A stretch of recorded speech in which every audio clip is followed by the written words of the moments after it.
And it's really kind of interesting after this long dry spell too. You know, a lot of times we'll get storms and we get a lot of lightning and we don't get all these fires, but all of a sudden we've got these brush and tree fires going on, and you wonder if that has anything to do with how dry it's been as well the last month. And watching what you've been showing us on the radar, just how many of those lightning bolts are out there on your map. It's just a little bit alarming. We actually are seeing some through Spencer's camera right now. He's out in North Scottsdale in a neighborhood out there where I understand you are seeing quite the lightning show out there tonight, Spencer. Oh, it's right here. Another hitting you. Hey, Spencer, are you there? Can you hear us? Well, while we wait to establish... Yes, I can hear okay, you, go yeah. There we go. Hello, hey, yeah, sorry, I was listening to a couple people at once. We want to show you what we're driving through here. If you take a look on the right, there's not a lot of streetlights where we are, just west of Scottsdale Road. Look at the bottom right-hand corner of your screen. That's the water that, the street flooding that we're driving through. Both sides now, you can see it. We're probably spitting water up a good 4 feet in the air as we drove through that. And then this other areas here, the curves are not as flooded in this area. But yeah, we are just west of Scottsdale Road, and we're in Paradise Valley, I should say, right now, because we're heading to that area where you guys saw the tree that got struck by lightning. And if you haven't seen that video, I mean, I played it on Facebook from the Arizona's Family page. I could feel it vibrating in my hand because the volume was up and it was so loud there. And by the way, when we talk about this street flooding here, I should also mention too that earlier we've got no fewer than 5 cell phones in this car right now, and we heard the alert buzz go off on all of them about the flash flood advisories going on until 2 a.m. or what is that one? I don't want to get it wrong, Royal. What was it? Flash flood warning, excuse me. Look at the water we're going to be driving through right now. I'll flip it back over. There's some more flooding on the side of the road. Not as much over here, but yeah, over here we're approaching Scottsdale Road, and no rain, but we have still been seeing some lightning, and we'll get back to you guys when we find the area where that tree was struck by lightning. That was a pretty dramatic video. That one was amazing, guys.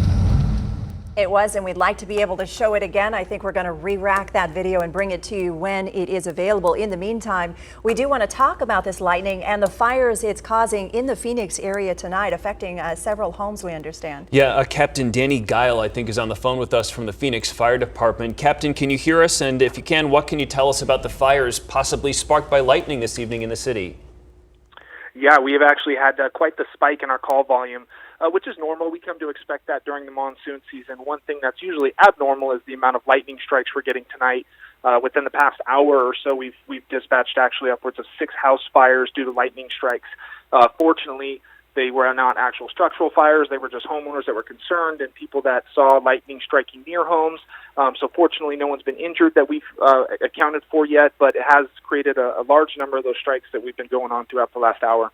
Were they trees caught on fire? Did they hit palm trees or brush or something like that? Was it just stuff out in the yard?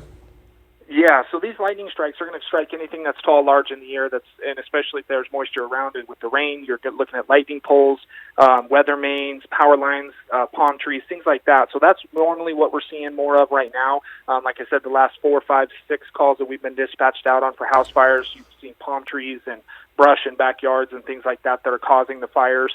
Like I said, fortunately, no one's been injured and no homes have actually caught fire.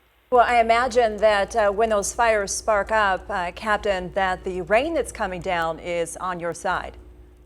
Yes, it is. It actually prevents those fires from really growing very rapidly and spreading, fortunately.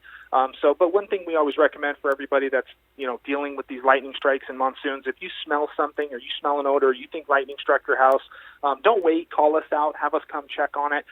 These lightning strikes can cause a lot of damage. They can knock out power. So if you have flashlights around, keep candles handy, backup power if it's available, things like that, just to keep yourself safe. And like I said, if there's any questions or you think lightning might have struck your house, make sure and call us early. Don't wait until you figure out there is actually a problem.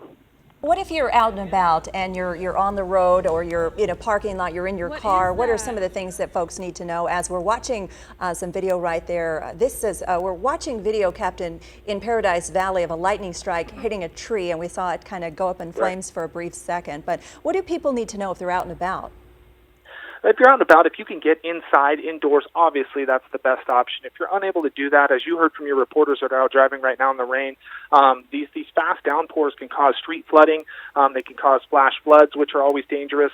So if you feel uncomfortable in the rain or you're unsure, make sure you're driving within your means, driving slowly, using your windshield wipers, obviously. But if you're worried at all, pull over, wait for the storm to pass. You can see these roads can be very dangerous when wet, and so it's always better to be cautious. And like I said, if you can get inside, that's even better. We certainly appreciate your info tonight, and hopefully things will continue to stay safe in the city of Phoenix. And we'll check back with you if there's anything else that we need to cover and bring to our viewers tonight. Thank you.